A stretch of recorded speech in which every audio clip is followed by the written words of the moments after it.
Hello मेरे प्यारे दोस्त, कैसे हो आप लोग। तो आपका स्वागत है देव फिजिक्स वाला क्लास में, जिसमें हम लोग स्टार्ट किए हैं क्लास 9th का साइंस। तो हम लोग पहुंच चुके हैं यूनिट 4 परमाणु की संरचना।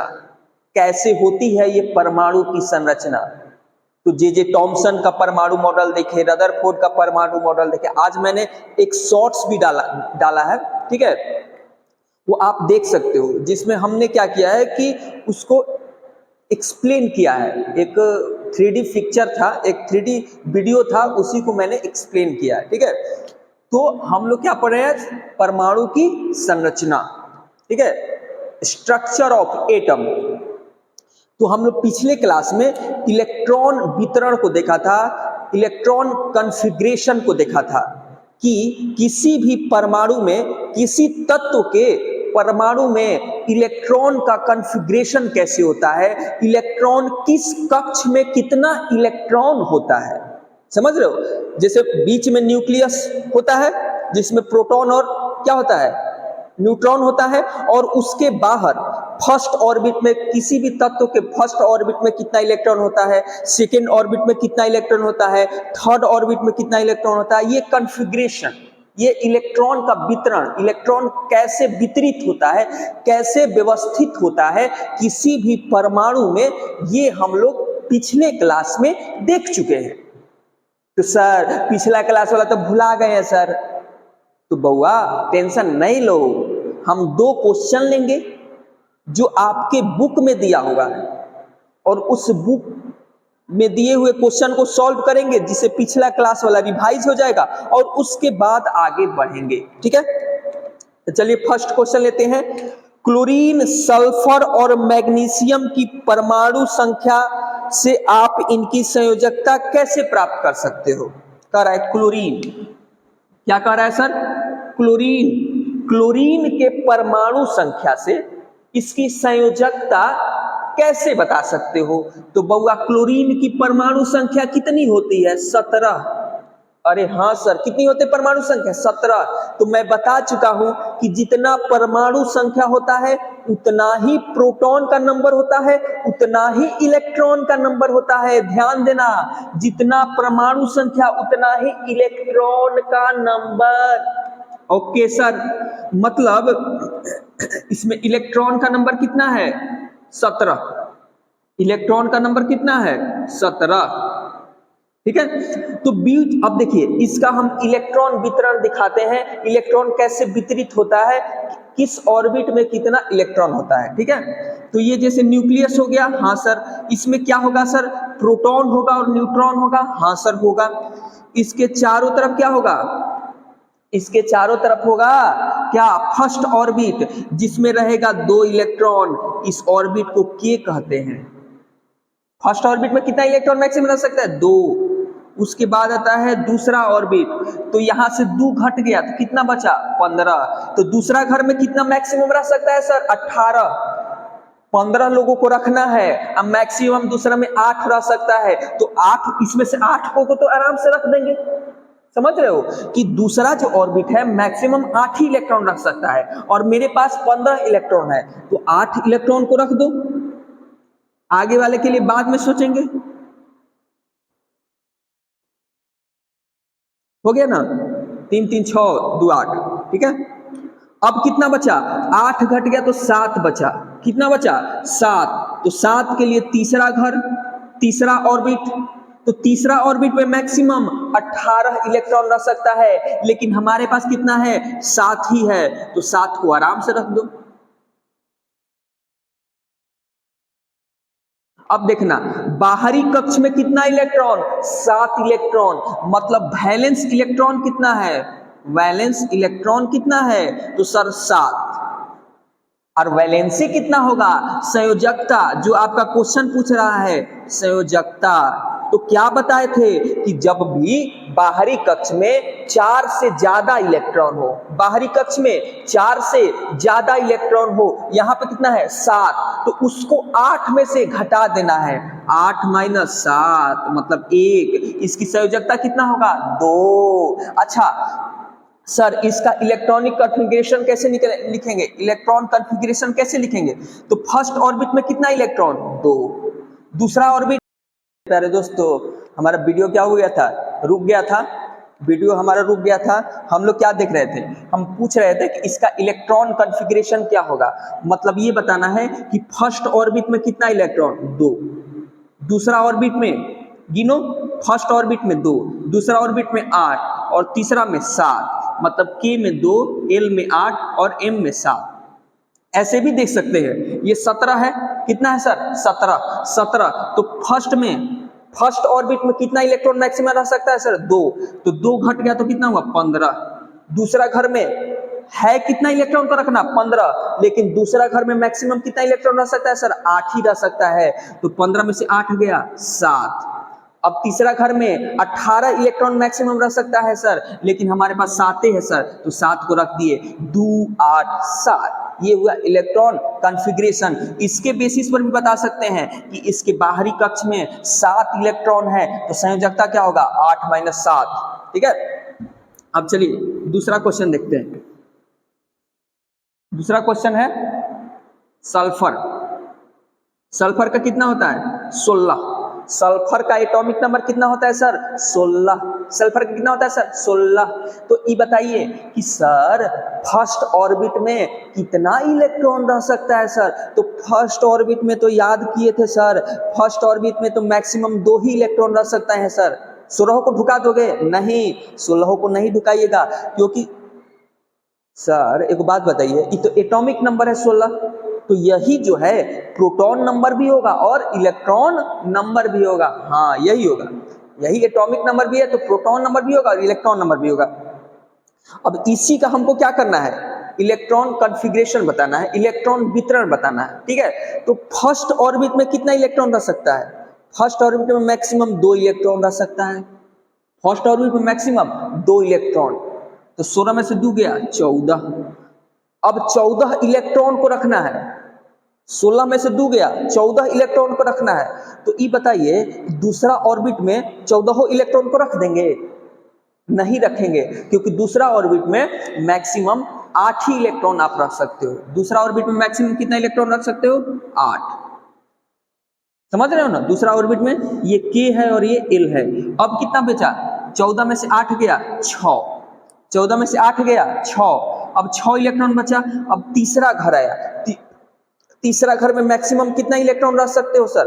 तो तीसरा घर में मैक्सिमम 18 इलेक्ट्रॉन रख सकते हो, लेकिन हमारे पास तो 6 ही इलेक्ट्रॉन है, तो 6 इलेक्ट्रॉन को आराम से लिख दो 6। तो ये हो गया पहला घर में 2, दूसरा घर में 8, तीसरा घर में 6। 2 + 8 10 + 6 16। 16 इलेक्ट्रॉन पूरा हो गया। पहला घर में 2 को रहेगा, दूसरा घर में 8 को रहेगा, तीसरा घर में 6। 8 6 14 2 16, 16 पूरा हो गया। मतलब इसके बाहरी कक्ष में कितना इलेक्ट्रॉन है सर? इसके बाहरी कक्ष में 6 इलेक्ट्रॉन है। हम क्या बताए थे कि जब भी बाहरी कक्ष में 4 से ज्यादा इलेक्ट्रॉन हो तो संयोजकता क्या होगा? संयोजकता क्या होगा? जब भी बाहरी कक्ष में 4 से ज्यादा इलेक्ट्रॉन हो तो संयोजकता होगा 8 - जो भी बाहरी इलेक्ट्रॉन है, मतलब 6 है तो 6, 5 है तो 5 और 7 है तो 7। यहाँ तो 6 ही है तो 8 में से 6 हो गया 2। ठीक है, तो सल्फर का संयोजकता कितना हुआ? 2। कितना हुआ? 2। अब आते हैं मैग्नीशियम का। मैग्नीशियम Mg, Mg का एटॉमिक नंबर 12।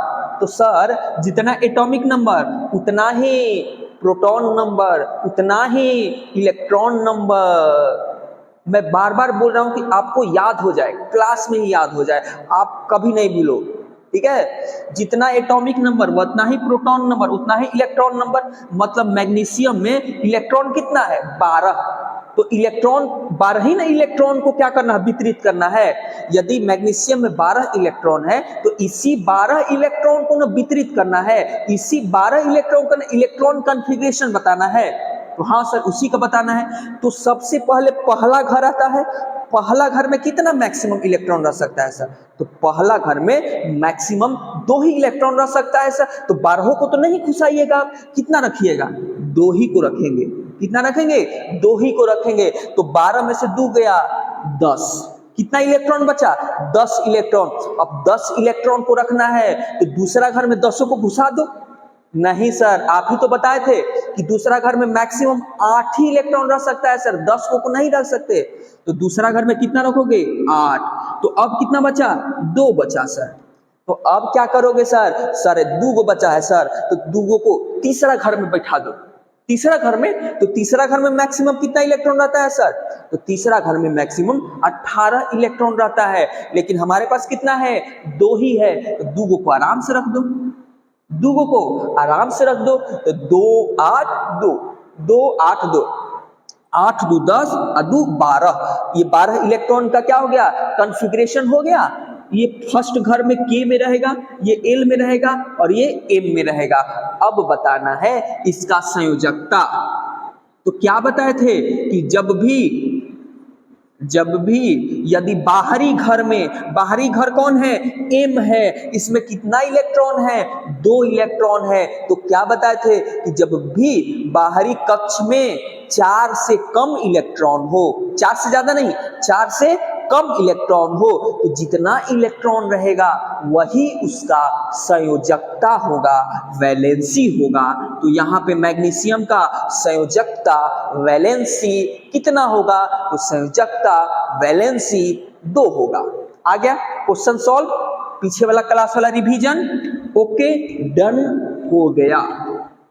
अब देखते हैं क्या अगला टॉपिक है, परमाणु संख्या।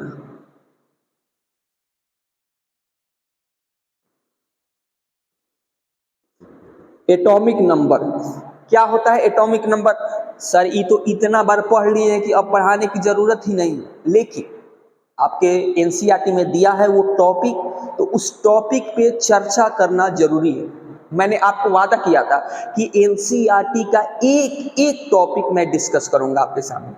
मैं ये बता चुका हूं, फिर भी बता रहा हूं, इतना बार बताऊंगा कि आपको दिमाग में बस फिट हो जाए। आप मतलब ऐसे जैसे क ख ग पढ़ते हो, 1 2 पढ़ते हो, वैसे आपको आना चाहिए, ठीक है। तो ये हुआ परमाणु संख्या। क्या होता है एटॉमिक नंबर, एटॉमिक नंबर क्या होता है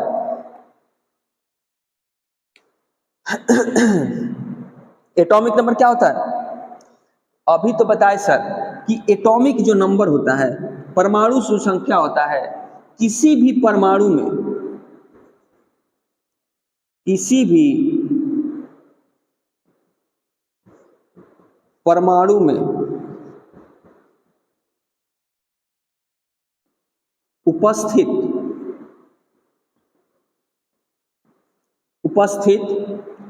प्रोटॉन का नंबर, किसका नंबर, प्रोटॉन का नंबर, प्रोटॉन का नंबर, कोई भी परमाणु है, किसी भी तत्व का परमाणु है, उसके परमाणु में जितना भी प्रोटॉन का नंबर प्रेजेंट है वही एटॉमिक नंबर होता है। किसी भी परमाणु में उपस्थित प्रोटॉन का नंबर क्या होता है, परमाणु संख्या होता है। प्रोटॉन का नंबर याद रखिएगा, इलेक्ट्रॉन का नंबर नहीं, प्रोटॉन का नंबर। तो सर अभी तो आप बोल रहे थे कि प्रोटॉन का नंबर बराबर इलेक्ट्रॉन का नंबर, अभी तो ये बात बोल रहे थे सर, अब पलट गए। यहां पर लिखिए कि किसी भी परमाणु में उपस्थित प्रोटॉन का नंबर और इलेक्ट्रॉन का नंबर लिखिए आप।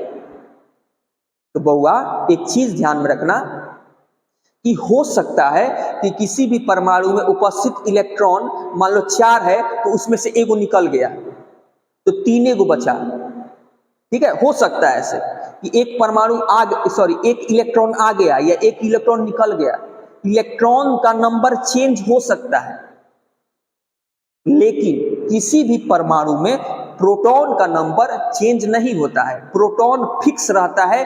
किसी भी परमाणु में प्रोटॉन का नंबर हमेशा फिक्स रहता है। और वो कहाँ रहता है प्रोटॉन, किसी भी परमाणु में प्रोटॉन जो होता है वो न्यूक्लियस में होता है। कहाँ होता है, न्यूक्लियस में। क्या होता है, नाभिक में।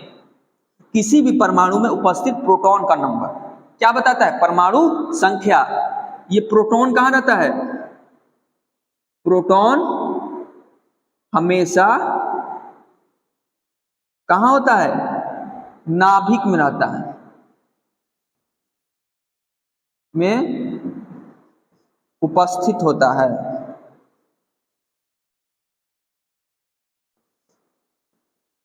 कहाँ होता है? प्रोटॉन हमेशा नाभिक में उपस्थित होता है और ये परमाणु से बाहर नहीं निकलता है। इलेक्ट्रॉन चेंज हो सकता है, ठीक है। जैसे मान लो, जैसे सोचना, एक बात ध्यान में रखना, इस डिफिनीशन को देख लिए? हाँ सर देख लिए।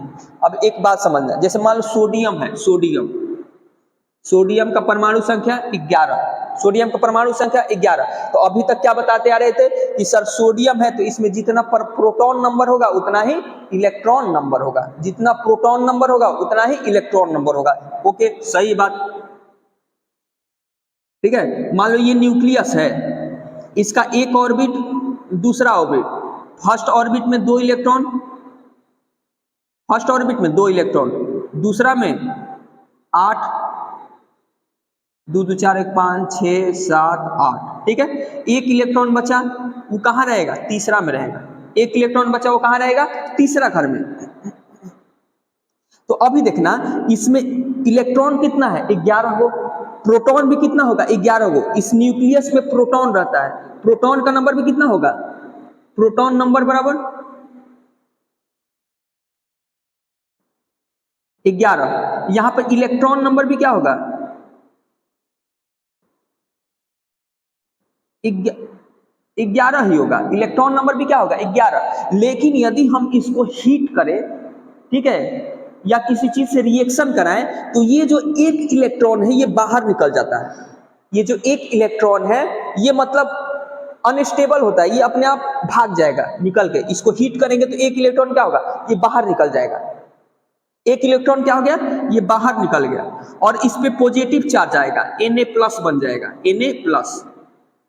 जब भी किसी तत्व के परमाणु से इलेक्ट्रॉन बाहर निकलता है तो उस पे पॉजिटिव चार्ज आता है। आयंस में आपको पढ़ा चुका हूं ना, जब भी इलेक्ट्रॉन बाहर निकलता है तो पॉजिटिव चार्ज। तो यहां से एक इलेक्ट्रॉन निकल गया तो ये क्या हो गया? पॉजिटिव चार्ज, ठीक है। एक इलेक्ट्रॉन क्या हुआ? निकल गया।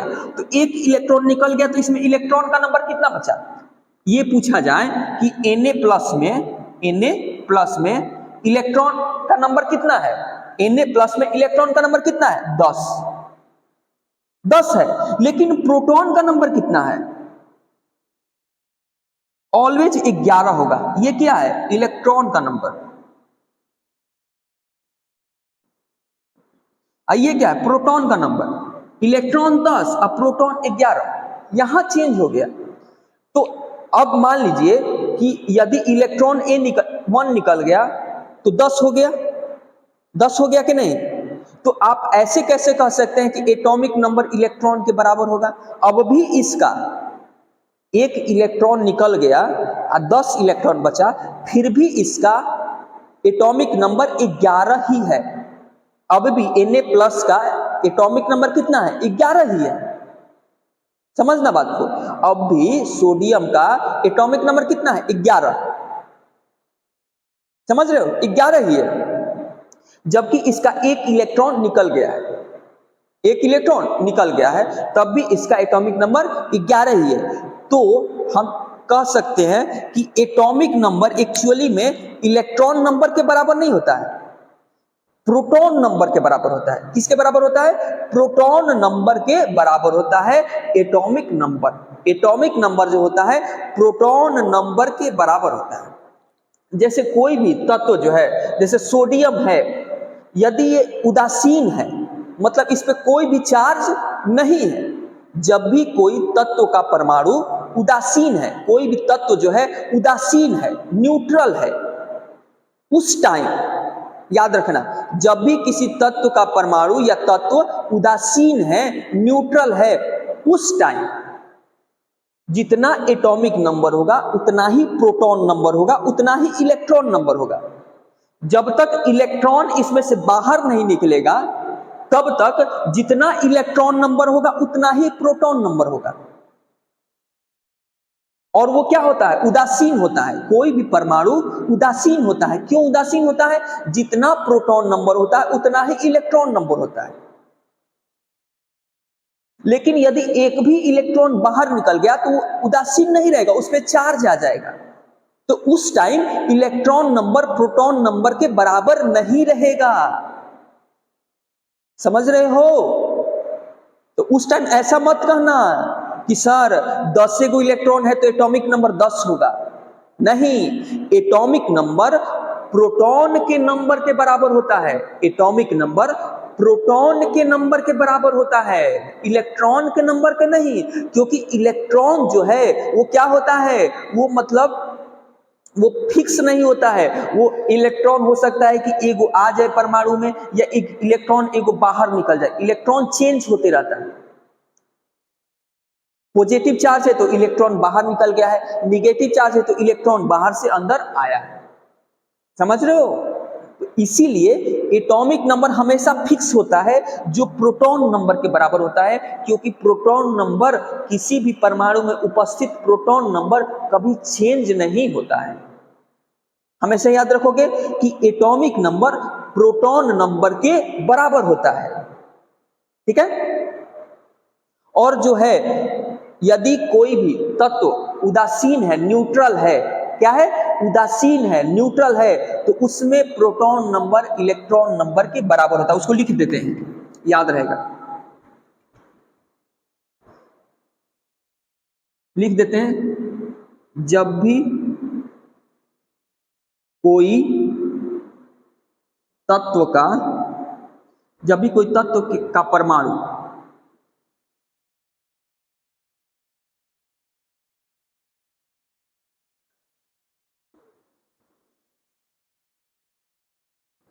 उदासीन है, उदासीन मतलब कोई भी चार्ज नहीं है, न्यूट्रल है। क्या है? न्यूट्रल है। न्यूट्रल है तो उसमें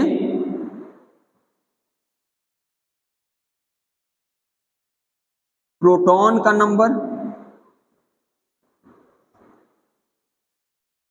और इलेक्ट्रॉन का नंबर बराबर होगा। जितना प्रोटॉन होगा उतना ही इलेक्ट्रॉन होगा। लेकिन कब?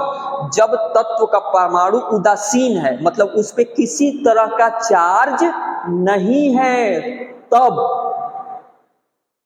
उसमें उपस्थित प्रोटॉन का नंबर इलेक्ट्रॉन के नंबर के बराबर होगा। तो अभी तक हम जितने भी तत्व ले रहे थे, तत्व के परमाणु ले रहे थे, सब तो उदासीन थे। किसी के ऊपर कोई चार्ज लिखे थे क्या? किसी के ऊपर कोई चार्ज लिखे थे क्या? यदि चार्ज नहीं लिखे थे मतलब वो उदासीन था। तो यदि उदासीन था तो जो प्रोटॉन नंबर है इलेक्ट्रॉन नंबर के बराबर होगा कि नहीं? और जो प्रोटॉन नंबर है वो एटॉमिक नंबर के बराबर होता है। एटॉमिक नंबर प्रोटॉन नंबर के बराबर होता है। और हम जानते हैं कि जब भी परमाणु उदासीन है तो प्रोटॉन नंबर इलेक्ट्रॉन नंबर के बराबर होता है। मतलब जितना इलेक्ट्रॉन का नंबर है उतना ही प्रोटॉन का नंबर होगा, उतना ही एटॉमिक नंबर होगा। लेकिन ये कब? जब परमाणु उदासीन होगा, जब परमाणु न्यूट्रल होगा। समझे? क्लियर हुआ कंसेप्ट? ये चीज को क्लियर रखना। चार्ज वाला होगा तब नहीं वो कंडीशन होगा, ना ना ना ना। ठीक है? तो इसीलिए मैंने बोला कि परमाणु संख्या प्रोटॉन के नंबर के बराबर होता है। याद रखिएगा, ऐसा कभी नहीं लिखते कि इलेक्ट्रॉन के नंबर के बराबर होता है। परमाणु संख्या प्रोटॉन के नंबर के बराबर होता है। एग्जाम्पल देता हूं, Na+ है। अब इसमें इलेक्ट्रॉन कितना है? इलेक्ट्रॉन 10 गो है। इलेक्ट्रॉन कितना है? 10। तो क्या आप इसका दिया हुआ है कि इलेक्ट्रॉन 10 गो है, तो क्या आप इसका एटॉमिक नंबर 10 बताओगे? क्या सोडियम जो प्लस है इसका एटॉमिक नंबर 10 बताओगे? तो वो गलत हो जाएगा। एटॉमिक नंबर कितना होगा? जितना इसमें प्रोटॉन है, और इसमें प्रोटॉन कितना होता है? 11। प्रोटॉन कितना होता है? 11। प्रोटॉन चेंज नहीं होता है, प्रोटॉन का नंबर चेंज नहीं होता है। इसीलिए सोडियम का एटॉमिक नंबर 11 होगा, जबकि इसमें इलेक्ट्रॉन कितना है? 10, क्योंकि एगो इलेक्ट्रॉन इसमें से निकल गया है। पहले था 11 गो, लेकिन एक इलेक्ट्रॉन निकलने से इसमें कितना इलेक्ट्रॉन बचा है? 10 इलेक्ट्रॉन बचा है। ये बात ध्यान रखिएगा। तो परमाणु संख्या समझ गए। इसको जेड से दिखाते हैं। इसको कितना दिखाते हैं? जेड से। परमाणु संख्या को किससे दिखाते हैं? जेड से। परमाणु संख्या को किससे दिखाते हैं? जेड से। परमाणु संख्या को किससे दिखाते हैं? जेड से।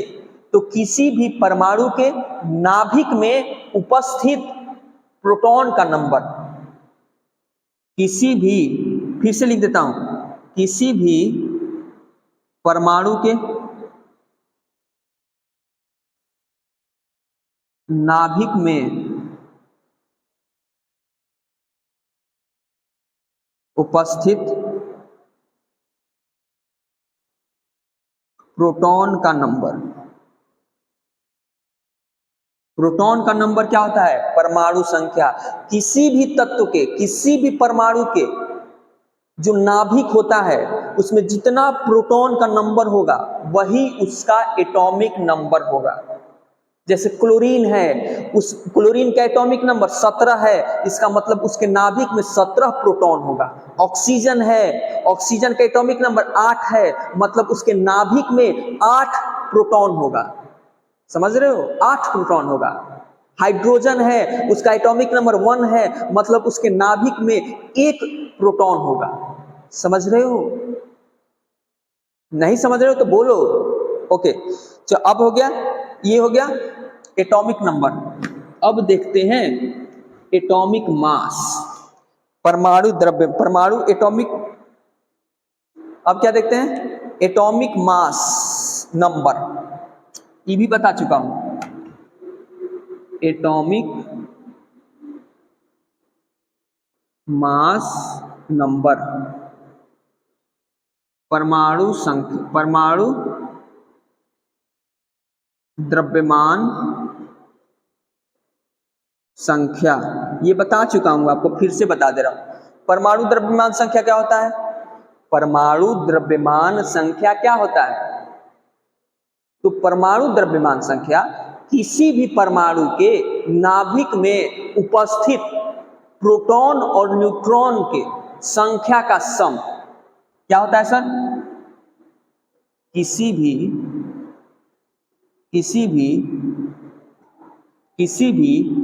परमाणु के नाभिक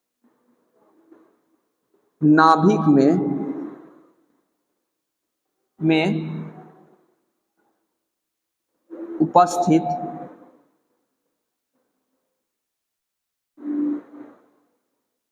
प्रोटॉन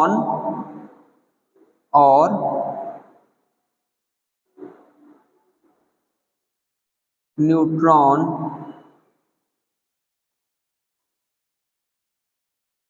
के संख्या का योग, सम, संख्या का सम क्या होता है? किसी भी परमाणु के नाभिक, आपको बता चुका हूं, किसी भी परमाणु के नाभिक में क्या क्या होता है सर? प्रोटॉन होता है और न्यूट्रॉन होता है। तो प्रोटॉन कितना है और न्यूट्रॉन कितना है, उसको सम कर दीजिए, परमाणु द्रव्यमान संख्या आ जाएगा। किसी भी परमाणु के नाभिक में, न्यूक्लियस में प्रेजेंट प्रोटॉन का नंबर और न्यूट्रॉन के नंबर का सम, किसी भी एटम के न्यूक्लियस में प्रेजेंट क्या, प्रोटॉन का नंबर और न्यूट्रॉन का नंबर का सम क्या बताता है? Atomic mass number. Atomic mass number मतलब सर थोड़ा सा और समझाइए सर, और क्लियर करिए सर। परमाणु द्रव्यमान संख्या, परमाणु द्रव्यमान संख्या। तो देखिए ये न्यूक्लियस होता है, ठीक है? न्यूक्लियस, जैसे मान लीजिए सोडियम है, सोडियम का एटॉमिक नंबर 11, इसका एक न्यूक्लियस होता है, इसके बाहर एक ऑर्बिट, दूसरा ऑर्बिट, तीसरा ऑर्बिट, फर्स्ट ऑर्बिट में 2, दूसरा में 8, लास्ट वाला 1। तो ये जो न्यूक्लियस है, इस न्यूक्लियस में क्या क्या होता है? प्रोटॉन होता है और न्यूट्रॉन होता है। क्या होता है न्यूक्लियस में? प्रोटॉन होता है और न्यूट्रॉन होता है। इस न्यूक्लियस में क्या होता है सर? प्रोटॉन होता है और न्यूट्रॉन होता है। किसी भी परमाणु के न्यूक्लियस में प्रोटॉन होता है और न्यूट्रॉन होता है। तो जितने प्रोटॉन का नंबर है, प्रोटॉन का नंबर प्लस न्यूट्रॉन का नंबर, न्यूट्रॉन का नंबर, ये क्या बताएगा? प्रोटॉन का नंबर, मतलब इसमें जितना प्रोटॉन का नंबर है और प्लस इसमें जितना न्यूट्रॉन का नंबर है वो बताएगा परमाणु द्रव्यमान संख्या। क्या बताएगा? परमाणु द्रव्यमान संख्या। क्या बताएगा? परमाणु द्रव्यमान, एटॉमिक मास नंबर। जैसे सोडियम ही है, सोडियम ही है तो सोडियम में एटॉमिक मास नंबर होता है 23। क्या होता है? 23। परमाणु द्रव्यमान संख्या सोडियम का कितना होता है? 23 होता है। इसमें प्रोटॉन कितना है सर? 11। प्रोटॉन कितना है सोडियम का? 11 और एटॉमिक मास नंबर 23 होता है। इसमें प्रोटॉन कितना है? 11। तो न्यूट्रॉन कितना होगा? 12 होगा। कितना होगा? 12। ये है प्रोटॉन और ये है न्यूट्रॉन। 11 न्यूट्रॉन और 12 प्रोटॉन। क्या? सॉरी, 11 प्रोटॉन और 12 न्यूट्रॉन, दोनों का सम क्या बनाया? 23। इसमें क्या होगा? ये इसमें क्या होगा? 11 प्रोटॉन और क्या होगा? 12 न्यूट्रॉन। क्या होगा? 11 प्रोटॉन और 12 न्यूट्रॉन। तो इन दोनों का सम जो होगा वो होगा परमाणु द्रव्यमान संख्या, एटॉमिक मास नंबर। किसी भी परमाणु के नाभिक में उपस्थित प्रोटॉन का संख्या और न्यूट्रॉन का संख्या का सम।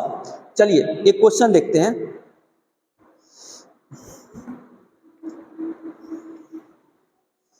आपको मास्टर बना के छोड़ेंगे यार, टेंशन क्या लेते हो। फास्फोरस है, फास्फोरस। फास्फोरस का एटॉमिक मास नंबर कितना होता है? 15। एटॉमिक मास नंबर 15, मतलब प्रोटॉन का नंबर, प्रोटॉन का नंबर 15। प्रोटॉन का नंबर कितना होगा? 15। और इसमें न्यूट्रॉन का नंबर होता है, न्यूट्रॉन का नंबर होता है कितना? 16। फास्फोरस में प्रोटॉन का नंबर होता है 15 और न्यूट्रॉन का नंबर कितना होता है? 16। तो अब बताइए कि इसका परमाणु द्रव्यमान संख्या क्या होगा? परमाणु द्रव्यमान संख्या क्या होगा? तो अभी तो बताया कि परमाणु द्रव्यमान संख्या प्रोटॉन का नंबर प्लस न्यूट्रॉन का नंबर। प्रोटॉन का नंबर कितना है? 15। न्यूट्रॉन का नंबर कितना है? प्रोटॉन का नंबर कितना है? 15 और न्यूट्रॉन का नंबर कितना है? 16। तो परमाणु द्रव्यमान संख्या क्या होगा? 6 5 11 और 2 1 3, 31 होगा। परमाणु द्रव्यमान संख्या कितना होगा? 31, 31। परमाणु द्रव्यमान संख्या कितना होगा? 31। समझे? 31 होगा। क्लियर हुआ? चलिए हमारा वीडियो बन रहा है।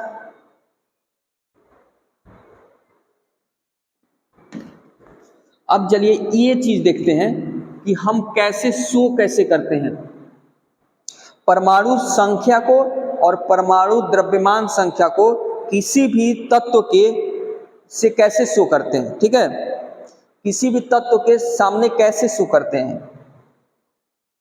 ठीक है, जैसे हम नहीं लिखते हैं फास्फोरस 15 और 31।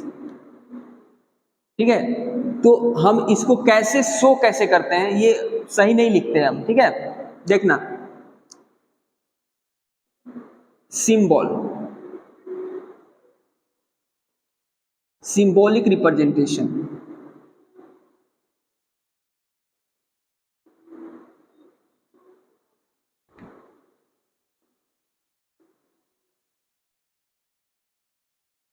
सिंबॉलिक रिप्रेजेंटेशन कैसे दिखाते हैं तत्व को? जैसे सोडियम है सोडियम, ठीक है। तो इसके परमाणु संख्या को नीचे इसके बगल में, इस साइड नहीं दिखाते हैं, किस साइड दिखाते हैं, लेफ्ट साइड दिखाते हैं, और परमाणु द्रव्यमान संख्या को उसके ऊपर, ठीक है। हमेशा क्लोरीन को एटॉमिक नंबर नीचे और एटॉमिक मास नंबर ऊपर, एटॉमिक मास नंबर ऊपर, और इधर नहीं दिखाते हैं, लेफ्ट साइड नहीं, सॉरी राइट साइड नहीं, किधर दिखाते हैं, लेफ्ट साइड, किधर दिखाते हैं, लेफ्ट साइड दिखाते हैं, इधर इसके पीछे दिखाते हैं। किसी भी तत्व के आगे नहीं दिखाते हैं, उस तत्व के पीछे दिखाते हैं। याद रखिएगा कि सिंबल जो है एटॉमिक नंबर और atomic mass number, atomic number और एटॉमिक मास नंबर हमेशा तत्व के आगे नहीं दिखाते हैं, पीछे दिखाते हैं। कहां दिखाते हैं, तत्व के आगे नहीं दिखाते हैं, तत्व के पीछे दिखाते हैं। एटॉमिक नंबर नीचे और एटॉमिक मास नंबर ऊपर, ठीक है। एटॉमिक नंबर नीचे और एटॉमिक तत्व के नाम, तत्व के नाम, और इसके नीचे क्या लिखेंगे, यहां पे परमाणु संख्या, और यहां पे परमाणु द्रव्यमान संख्या, परमाणु संख्या नीचे, परमाणु द्रव्यमान संख्या ऊपर। जैसे ऑक्सीजन है, ऑक्सीजन का बताइए परमाणु संख्या कहां लिखिएगा सर, यहां, गलती है, यहां लिखिएगा, किधर, पीछे, किसी भी तत्व के पीछे, और परमाणु द्रव्यमान संख्या उसके ऊपर, 8, 16। सल्फर है, सल्फर कहां लिखिएगा, एटॉमिक नंबर पीछे लिखेंगे 16, और एटॉमिक मास नंबर ऊपर 32, समझे। नाइट्रोजन है, कहां लिखेंगे, आगे नहीं, पीछे, एटॉमिक मास नंबर नीचे और एटॉमिक नंबर नीचे, परमाणु संख्या नीचे और एटॉमिक मास नंबर ऊपर, ठीक है, एटॉमिक मास नंबर ऊपर। तो इसी के साथ यहाँ पे हम इस टॉपिक को खत्म करते हैं।